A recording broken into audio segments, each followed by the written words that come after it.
Industrial Nation, je suis avec Bénédicte Durand. Bénédicte, merci de nous accueillir. Est-ce que tu peux te présenter déjà dans un premier temps? Eh bien bonjour Karim, Bénédicte Durand. Donc moi je suis directrice générale d'une société qui s'appelle Messelec Composite. D'accord, donc là on est chez Messelec et on est à Mauves, en Ardèche. En Ardèche. Pas forcément tout le temps un lieu auquel on pense quand on pense à l'industrie en tout cas. On est quand même en pleine région Rhône-Alpes, en plein milieu de la vallée du Rhône, pardon, à proximité de la Sète quand même. Donc très bien positionné. Je considère, nous, qu'on est extrêmement bien positionné d'un point de vue business. Et dans un cadre là qu'on voit pas l'image, mais qui est quand même sympa pour travailler tous les jours. Un peu atypique, c'est sympa. Ça, faut pas le dire. Hein? Surtout pas le dire. Bénédicte, tu peux nous parler un peu de ton parcours, comment tu es arrivé chez Messelec et nous raconter un peu ton historique en gros. Ouais, mon parcours, donc j'ai 39 ans, j'ai toujours travaillé dans l'industrie. J'ai fait une école de commerce il y a quelques années maintenant. J'ai travaillé dans un grand groupe international à différents postes, finance, commerce, etc. Et en fait, mon père a repris cette entreprise Messelec au tribunal ça va faire 10 ans maintenant. Okay. Et alors pour faire court, hein, parce que je vous passe tous les déjeuners du dimanche, hein, mais il y a quelques années, il m'a demandé d'accord, de venir l'aider. Voilà, exactement. Okay. Voilà. J'ai fait un peu de résistance. Okay. Et puis à un moment donné, on se dit quand même, voilà, moi j'aime l'industrie, c'est ce que j'ai toujours aimé. À un moment donné, je me suis dit que j'avais accumulé et acquis un peu d'expérience qui me permettait de faire un métier, pour le coup, que je ne connaissais pas du tout, à deux niveaux. D'une part, de la direction d'entreprise, clairement, la direction générale d'entreprise, même si j'avais été des postes clés sur des grosses structures, mais ce n'est pas tout à fait les mêmes enjeux. Et puis dans un secteur que je ne connaissais pas du tout, moi je viens du froid industriel. D'accord, donc rien à voir avec les métiers du composite. Il y a des centrales dans le composite et dans la plasturgie, il y a des centrales, il y a du froid, etc. Mais un autre métier. Donc tu rejoins l'entreprise pour prendre un peu la direction générale, c'est ça? Tu me dis si je dis des bêtises. L'entreprise, elle était en redressement à l'époque? Non, parce qu'on l'a racheté au tribunal en sauvegarde et on est sorti, l'entreprise est sortie assez rapidement en fait du plan de sauvegarde. Ok. Et donc, quelle a été l'évolution depuis que tu es arrivé par rapport à aujourd'hui? Donc, on est sur une entreprise qui est cotée en plus. Oui, tout à fait. Comment ça s'est passé et comment ça va aujourd'hui par rapport à Messelec? Alors, l'évolution, moi j'ai démarré déjà, donc au départ je suis rentrée au commerce et marketing chez Messelec parce que je voulais rentrer avec des choses que je connaissais un peu plus. En l'occurrence, on est aussi là un peu pour parler de marketing.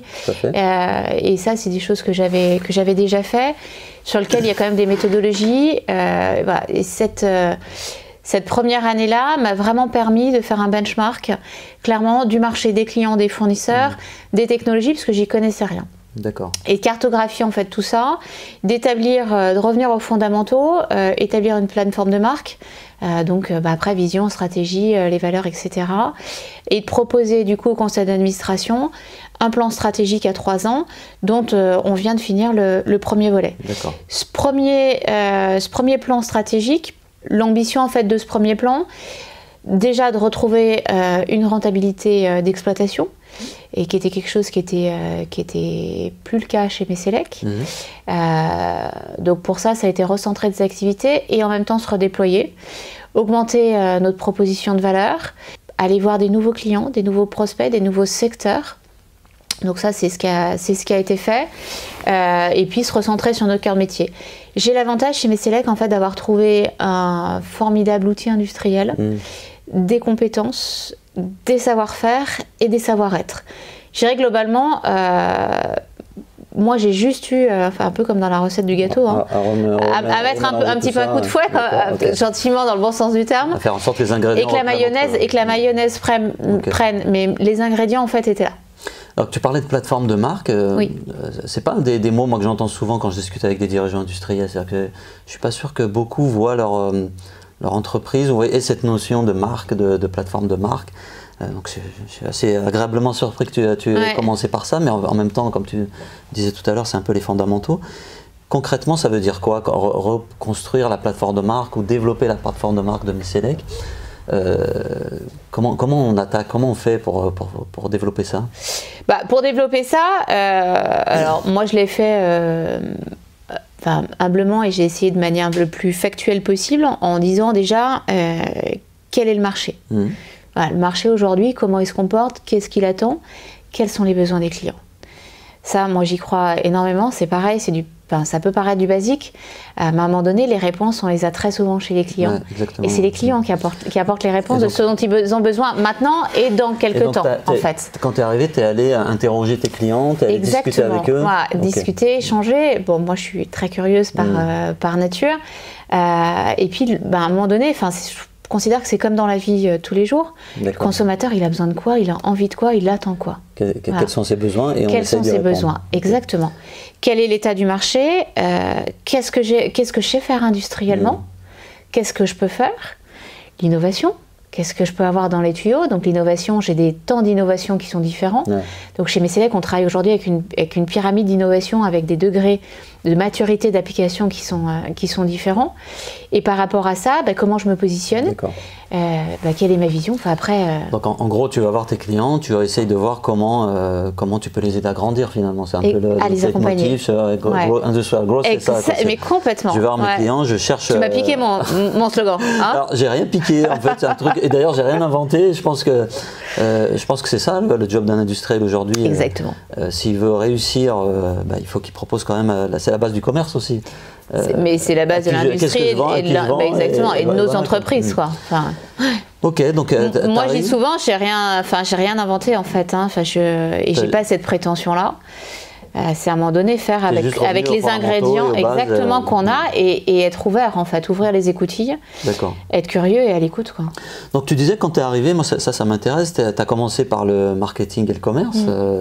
Et souvent, les industriels ont parfois un peu tendance à négliger cette partie-là. Enfin, le commerce un peu moins, mais souvent le marketing est vu comme un truc... je dis souvent, c'est un peu vu comme le service qui fait les kakémonos pour les salons, quoi. Dans beaucoup de boîtes, c'est ça, en fait, malheureusement. Les sites internet sont encore trop souvent laissés à l'abandon.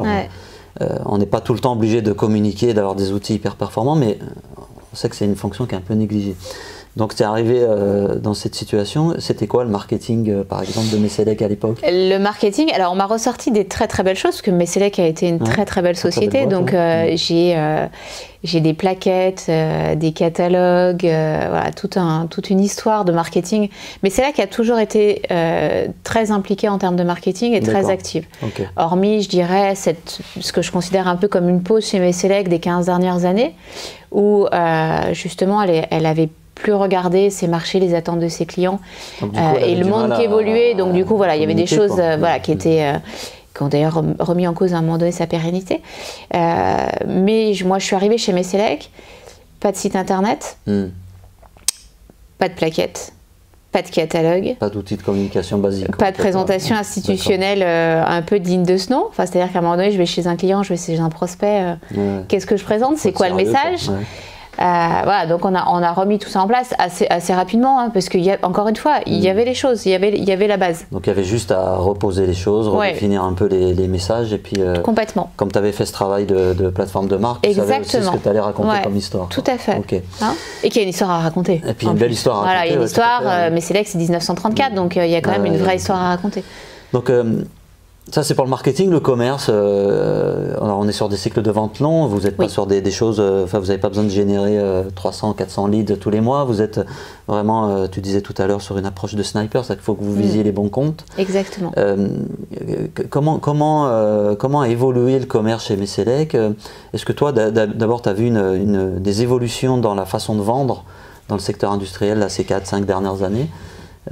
Et comment tu as réussi peut-être à... Alors moi je considère que le commerce en B2B, et d'autant plus dans nos industries très traditionnelles, encore une fois on a de la chance, si je me réfère encore aux consommateurs, mais globalement on a plutôt un train de retard qu'un train d'avance. Donc en regardant ce qui se passe encore une fois sur du B2C ou sur de la grande consommation, en l'adaptant en fait à nos métiers, bon voilà, on n'a pas besoin d'inventer exactement. Donc chez Messelec, comment on a fait? encore une fois assez basiquement, mise en place d'une CRM, parce que aujourd'hui, les commerciaux le diraient très bien chez Messelec, on ne saurait plus s'en passer. Mais c'est vrai que ça permet quand même d'avoir un outil où on a développé une notion qui n'existait pas de suspect, de prospect et de client. Voilà. Donc on a des étapes. Donc vous avez développé ce qu'on appelle le life cycle stage. Exactement. Vous avez commencé à mettre en place un marketing, une segmentation. Tout à fait, avec des évolutions et de suivre ça. Donc suspect, évidemment, on en a beaucoup. Prospect, je rappelle juste, mais c'est quand on a un projet ou qu'on commence à chiffrer quelque chose. Et après, des clients, c'est quand on a concrétisé et qu'on a signé. Donc ça, c'est la première chose. La deuxième chose, c'est qu'une fois qu'on avait notre vision, c'est facile en fait de déterminer tes clients. Puisque du coup, tu sais tes cibles, tu connais tes marchés. Donc, on a déterminé un certain nombre de secteurs d'activité et un certain nombre de clients qu'on a listés. On a des listes à l'ancienne. Mais ça marche encore. Ouais, ça marche encore. Et après, on les attaque. Et on les attaque, ce que je disais tout à l'heure, avec de l'omnicanalité. Des salons, parce que moi je crois beaucoup dans la rencontre physique et les commerciaux aujourd'hui sont très présents chez les clients. Chose qui était moins vrai avant quand je suis arrivée. Mais le business, il se fait pas ici, il se fait chez les suspects, chez les prospects.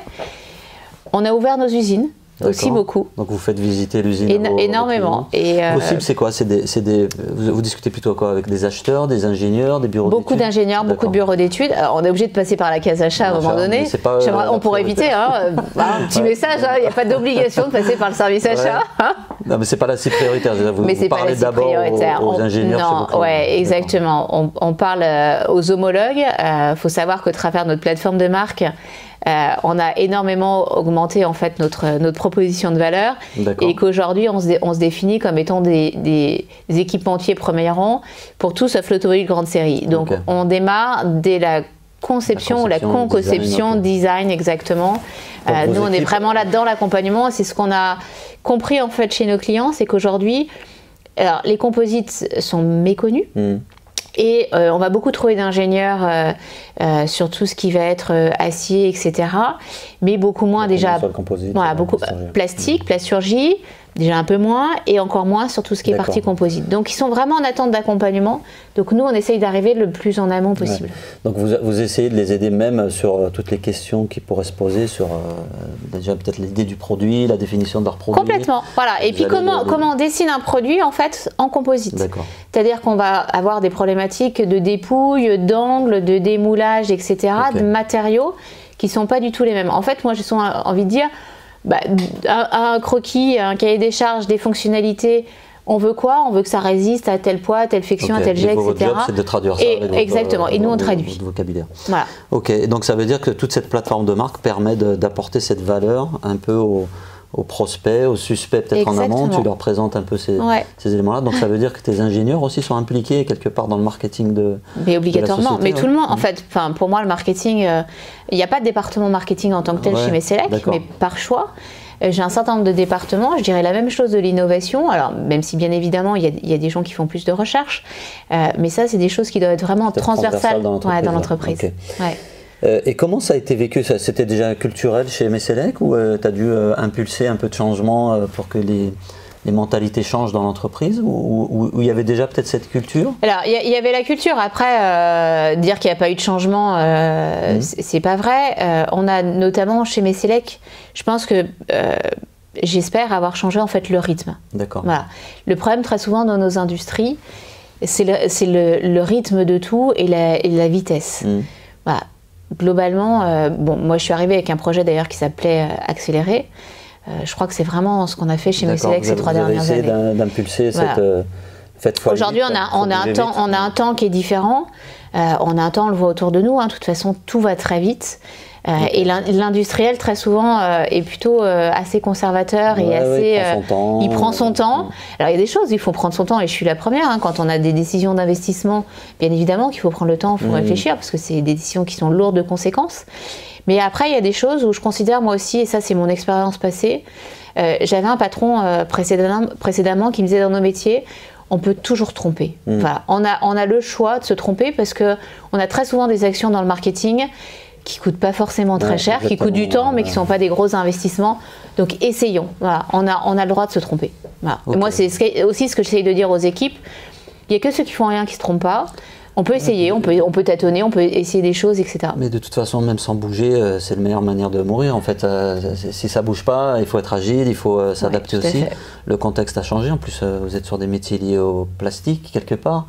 On sait que le contexte aujourd'hui, en termes d'opinion publique, tout ce qui se passe, c'est pas forcément simple aussi pour les industriels du plastique. Donc, vous êtes quelque part condamné soit à réinventer un peu le boulot, soit aussi les messages que vous allez faire passer. Oui, au-delà des réinventer, parce qu'aujourd'hui, le plastique est quand même d'une part indispensable, recyclable pour la plupart. Aujourd'hui, on a des composites qui sont revalorisables. Nous, on travaille beaucoup aussi sur tout ce qui est R&D, sur comment apporter des fibres notamment plus naturelles en fait dans nos composites, pour aussi avoir une réponse. Alors même si voilà, industriellement, on a des choses qui sont différentes, mais intéressantes. Mais je crois moi surtout qu'il faut communiquer sur ce qu'on fait, sur comment on le fait, et travailler là-dessus. Ok. Eh ben, c'est une bonne transition. Tu me disais aussi que vous étiez par nature une entreprise très, je ne sais pas comment on le dit, mais très impliquée dans la RSE. Comment ça se traduit concrètement aujourd'hui? Déjà, le fait d'être sur ce territoire, je pense que c'est un bel exemple. Mais on ne voit pas. Ça, on a dit qu'il ne fallait pas le dire. Hein, mais on ne voit pas. Comment ça se traduit au quotidien? Et c'est quelque chose pour lequel, qui est très important pour toi aussi, qui apparemment est très important pour Messelec. Tout à fait. Ça veut dire quoi, la RSE chez Messelec? Moi, je te disais tout à l'heure que j'avais souvent l'impression que c'était un peu du greenwashing, où il y avait pas mal de boîtes qui faisaient beaucoup de com. Et là, tu m'as contredit de manière très ferme. Alors, concrètement, c'est quoi le RSE chez Mais en fait, la RSE, on n'appelle pas ça RSE chez Messelec. En fait, c'est juste, on a des valeurs, on est ancré sur le territoire. On est une entreprise inclusive, mais avant même que le terme existe. Voilà, c'est-à-dire qu'on le fait naturellement. Aujourd'hui, on est sur un bassin d'emploi qui est difficile. On le sait. On est sur un territoire avec des taux de chômage qui sont extrêmement élevés. Donc, très simplement, encore une fois, nos actions, c'est en priorité recruter sur le territoire. Sur le territoire. Former, aujourd'hui on forme beaucoup de demandeurs d'emploi qui sont, s'ils le souhaitent, aujourd'hui ils ont la possibilité d'obtenir des CDI chez Messelec. On a beaucoup de postes encore à pourvoir, on est une société en pleine croissance. C'est quel type de poste aujourd'hui à tous les niveaux de l'entreprise? À tous les niveaux de l'entreprise. Alors là où on a le plus de difficultés, évidemment, là où on démultiplie nos actions, c'est des postes d'opérateurs dans les usines avec différents niveaux d'opérateurs, différents métiers.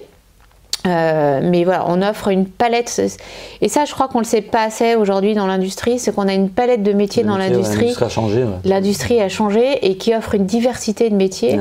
Il y a tous les métiers en fait dans l'industrie. C'est clair. Et on est resté bloqué sur une vision travailler à l'usine, quoi. C'est un peu la vision. Travailler à la chaîne, ce qui n'est pas le cas chez nous. Ce qui n'est plus le cas dans beaucoup de boîtes. Ce qui n'est pas le cas. On a des usines qui sont robotisées, automatisées, et sur lesquelles on a développé la polyvalence. D'accord, donc ça veut dire qu'un opérateur, il va faire des choses assez diverses et variées, tout à fait. Il n'est pas devant une machine toute la journée. Non. Et moi, pour avoir visité l'usine, je pense que, en tout cas celle de Mauve, ça transparaît, parce qu'on voit plutôt des gens qui ont l'air d'avoir la banane pour travailler. Donc je pense que ça se voit, en tout cas, quand on visite une entreprise. Mais voilà, quand on parle RSE, c'est les conditions de travail, c'est évidemment les avantages qu'il y a à travailler chez Messelec. Tu l'as vu aussi dans les usines, alors c'est pas parce que je suis une femme, mais c'est vrai qu'il y a de la mixité aujourd'hui chez Messelec, et l'entreprise doit être à l'image de la société. Donc l'industrie n'est pas réservée qu'à des hommes, on a des métiers pour tout le monde. Ça c'est aussi important. La bienveillance. Tu as des actions spécifiques de recrutement sur le public féminin, c'est ça que tu cherches? Alors non. Aujourd'hui, quand on cherche des collaborateurs, il n'y a pas de discrimination. Mais aujourd'hui, on sait qu'il y a des postes qui vont être plus adaptés à de la dextérité, notamment sur des postes, je pense notamment à notre usine sur le site de Saint-Étienne-de-Saint-Joire à côté de Grenoble, j'ai des postes de finition. Très souvent, c'est plutôt des femmes qui font ce travail-là. On a des hommes aussi, mais parce qu'on a une notion de précision. On a tous des palettes un peu différentes entre les hommes et les femmes. Et donc être dirigeante, parce que du coup, une belle transition, moi la dernière fois, enfin la première fois qu'on s'est rencontrés, je ne vais pas citer le lieu, mais tu étais au milieu d'une brochette de 5-6 bonhommes, un peu tous avec le même profil. Et moi c'est un truc que je rencontre souvent, c'est un peu l'industrie d'aujourd'hui, on a l'impression que c'est plutôt un milieu d'hommes âgés de plus de 50 ans, enfin je caricature un peu, mais très souvent c'est un peu ça, quoi. c'est la première classe du TGV Valence-Paris, avec des mecs en costard. Et on voit peu de diversité, on voit peu de femmes. Ça a été difficile pour toi de prendre la direction d'entreprise comme Messelec? Tu as eu des obstacles En fait, non. Enfin, objectivement non. Je pense même que c'est un atout. D'accord. Pour être très clair. Pourquoi? C'est un atout parce c'est plus facile. Moi, je considère qu'en étant une femme, on a plus d'ouverture, plus de portes ouvertes. Okay. Et ouais, aujourd'hui, c'est un avantage. Tu dis ça comme un atout, mais tu t'es jamais posé trop la question finalement, tu as pris le job et puis tu fais ton job et ça n'a pas été un truc sur lequel tu as bloqué, quoi. Non. Mais je ne considère pas... être une femme est une difficulté en soi. Non, c'est clair, mais bon, il y a des obstacles, quoi. On sait aussi que c'est un milieu quand même un peu masculin et parfois les hommes entre eux peuvent être aussi un peu peut-être... Mais justement, du coup, d'être une femme dans ce milieu d'hommes est un avantage, est un atout, donc il faut aussi s'en servir. En termes de recrutement et justement de positionnement là, au niveau local, d'ancrage dans le territoire, est-ce que le marketing est aussi un levier que tu utilises pour faire connaître un peu plus l'entreprise? Je sais que tu fais beaucoup de salons, vous faites beaucoup de présence, même sans forcément chercher du business derrière, mais vous êtes très présent là, localement. On entend beaucoup parler de Messelec. C'est quoi un peu les actions phares que tu mènes pour justement essayer d'avoir aussi des candidats, des gens qui sont intéressés pour venir travailler? Parce qu'on sait qu'aujourd'hui le recrutement, c'est plus séduire le candidat, c'est plus tout à fait ce que c'était, quoi. Il y a quelques temps, on postait une offre d'emploi et on sélectionnait. Aujourd'hui, on doit plutôt séduire les candidats, on doit plutôt montrer patte blanche, on doit donner envie. C'est là où l'aspect RSE qu'on ne communiquait pas en fait jusqu'à maintenant, il faut qu'on le communique. C'est aussi du marketing autour de la marque employeur. Il faut savoir d'une part qu'on existe, ce qu'on fait, qu'on essaye d'être bien chez Messelec, avec les collaborateurs se sentent bien dans l'entreprise. Et c'est là où on essaye de communiquer peut-être un petit peu plus qu'avant. Ok, donc c'est un élément important dans votre communication, quoi, le fait d'essayer de montrer que par rapport à la RSE, vous êtes une entreprise qui a des valeurs. Et c'est pas des valeurs qui sont nées d'hier, donc si j'ai bien compris, c'est quand même quelque chose qui existe. C'est plutôt de s'ouvrir sur l'extérieur. Alors l'Ardéchois est quand même plutôt discret par nature, donc mais il est accueillant. il est accueillant, tout à fait. C'est aussi de faire savoir qu'en Ardèche, il y a de l'industrie, et donc de gagner un peu en notoriété. Ok, ça c'est une très très bonne chose, enfin, surtout sur un territoire comme l'Ardèche qui est quand même un peu compliqué au niveau de l'emploi. Dans l'Ardèche, on n'est pas dans la région Rhône-Alpes, je crois qu'on n'est pas les départements les plus faciles. Oui, et en même temps, il y a un vrai dynamisme. Moi je le vois et je pense que tu le constates aussi, il y a un vrai dynamisme. Il y a une vraie communauté d'entrepreneurs et d'entreprises qui est très ancrée sur le territoire, qui est très soudée, qu'on ne retrouve pas forcément en région lyonnaise parce que la taille de la ville, de l'agglomération fait que c'est peut-être plus compliqué. On a une vraie proposition de valeur ici. Donc, en guise de conclusion, comment tu vois les choses dans l'avenir? Comment le marché va évoluer? Comment tu vois les choses pour Messelec dans les années qui viennent? Alors, Messelec, puisque je te disais qu'on avait beaucoup étudié le marché et on continue. Aujourd'hui, on voit qu'il y a une véritable, malgré ce qu'on entend, une véritable appétence pour les composites. D'accord. C'est aussi pour ça qu'on est là et aussi pour ça que moi je suis aussi enjouée en fait sur ce projet de Messelec. Qui est en croissance. Exactement, c'est un business qui est en croissance. Donc il y a une place à prendre. Ok. Voilà. Donc vous voulez clairement vous positionner sur ces marchés-là. Oui. Vous ne faites pas international, non? Vous ne développez pas l'international? Alors ça, c'est clairement un de nos axes de développement. L'international, c'est vrai qu'aujourd'hui, compte tenu des difficultés de la société, on s'est d'abord un petit peu recroquevillé, entre guillemets. On s'est un peu concentré en fait sur ce qu'on savait faire, sur les fondamentaux. Moi, j'aime bien, je prends toujours l'image de la maison des trois petits cochons. J'aime bien celle qui est en brique. Exactement. Donc on reconstruit les fondations. Donc là, on a reconstruit, on a scellé tout ça. Et maintenant, on est en capacité de se redéployer. Donc voilà, clairement, aujourd'hui, on a une stratégie de conquête à l'international. D'accord. J'ai un dernier sujet dont on a parlé en préparant un peu l'entretien. Tu m'as parlé tout à l'heure de servitisation de l'industrie. Ça, c'est quelque chose qui est très fort. Aujourd'hui, les business models évoluent. Clairement, pour une boîte comme Messelec, ça se traduit comment? Donc, c'est peut-être un peu ce qu'on disait tout à l'heure au niveau des services que vous apportez, mais du coup, comment vous gérez ce changement un peu de business model, parce que de toute façon, complètement. Alors chez nous, on a pris le choix avec mon directeur des ventes d'apporter justement du service à nos clients, donc ce qu'on appelle la servicisation de l'industrie. Donc différents niveaux. La première chose, c'est d'apporter du conseil. du conseil, de l'ingénierie, des prestations d'études. Donc ça, c'est un premier bloc de services. Aujourd'hui, on a des clients qui viennent nous chercher uniquement sur cette brique-là de compétences parce qu'on a aujourd'hui un savoir-faire qui est reconnu. Donc on connaît bien nos métiers. Donc ça, c'est intéressant parce qu'en plus, dans nos projets, ce qui permet en plus d'être très très en amont sur les projets et d'avoir un œil d'innovation et d'être en amont sur ce qui va se faire dans quelques années. Donc ça, c'est intéressant. Et puis après, globalement, les clients, nous, ce qu'on entend très souvent, c'est que les clients, pour le coup, les acheteurs, ils veulent rationaliser leur panel de fournisseurs. Ils veulent avoir le moins de contraintes possibles et que le fournisseur gère un maximum de choses. Donc par rapport à ça, on est en train de retravailler en fait toute une palette de services où l'idée, en fait, c'est que, notamment, je pense à tout ce qui est outillage, les clients nous confient en fait des outillages. On va, donc ça c'est un service qu'on est en train de mettre en place sur 2019 chez Messelec.